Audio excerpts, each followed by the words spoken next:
মিরপুর শহীদ বুদ্ধিজীবী স্মৃতিসৌধ বাংলাদেশের রাজধানী ঢাকা শহরের মিরপুর শহরে অবস্থিত। 1971 সালের 14 ডিসেম্বর আল বদর বাহিনীর হাতে নিহত বুদ্ধিজীবীদের স্মরণে এটি নির্মিত হয়। 1972 সালের 22 ডিসেম্বর এই সৌধ ফলকের উন্মোচন করেন বাংলাদেশের তৎকালীন প্রধানমন্ত্রী শেখ মুজিবুর রহমান। এর স্থপতি ছিলেন মোস্তফা হারুন কুদ্দুস হিলি। এটি প্রধানত দুটি অংশে বিভক্ত। দক্ষিণ পাশের অংশটি প্রখ্যাত জনদের জন্য সংরক্ষিত কবরস্থান, উত্তরের বড় অংশটি সাধারণদের জন্য কবরস্থান। এই উত্তর এবং দক্ষিণ অংশের মাঝখানের অংশটিতে অবস্থিত হল এই শহীদ বুদ্ধিজীবীদের স্মরণে স্মৃতিসৌধ বা স্মৃতিস্তম্ভ। বর্তমানে এটি ঢাকা উত্তর সিটি কর্পোরেশনের নিয়ন্ত্রণাধীন। দক্ষিণ পাশে প্রখ্যাত জনদের সংরক্ষিত কবরস্থান যে রয়েছে তার মধ্যে অন্যতম হল বীরশ্রেষ্ঠ সিপাহী হামিদুর রহমান এবং বীরশ্রেষ্ঠ শহীদ লেফটেন্যান্ট মতিউর রহমান অন্যতম। মতিউর রহমানের জন্ম 1941 সালের 29 অক্টোবর পুরান ঢাকার 109 আগা সাদেক রোডের বাড়িতে। তার পিতার নাম আব্দুস সামাদ এবং তার মাতার নাম সৈয়দা মোবারকুন্নেছা। তাদের আদিবাড়ি নরসিংদী জেলার রামনগর গ্রামে। বর্তমান গ্রামটির নাম বীরশ্রেষ্ঠ মতিউরনগর।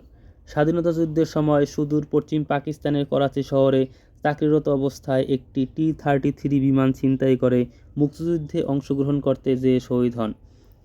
দিনটি ছিল 1971-এর 20 আগস্ট শুক্রবার। পশ্চিম পাকিস্তানের বিমান সেনাদের কঠোর নিরাপত্তা ভেদ করে সাহসী বৈমানিক মতিউরের মুক্তিযুদ্ধে অংশগ্রহণের প্রচেষ্টা পাকিস্তানকে বিরাটভাবে ঝাঁকুনি দেয় এবং তারা তাদের আসন্ন পরাজয় শঙ্কিত হয়ে ওঠে।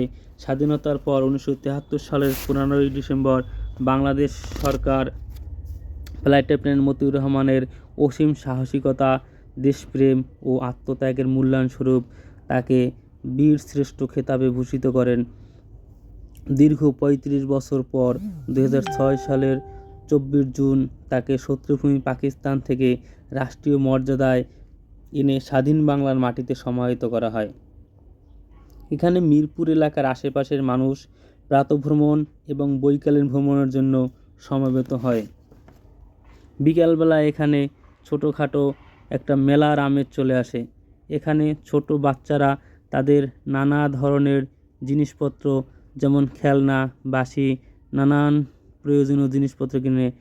বড়রাও বাদ যান না, তাদের জন্য আছে নানা ধরনের তৈজসপত্র। তারা তাদের প্রয়োজনীয় বিভিন্ন জিনিসপত্র এখান থেকে সংগ্রহ করে।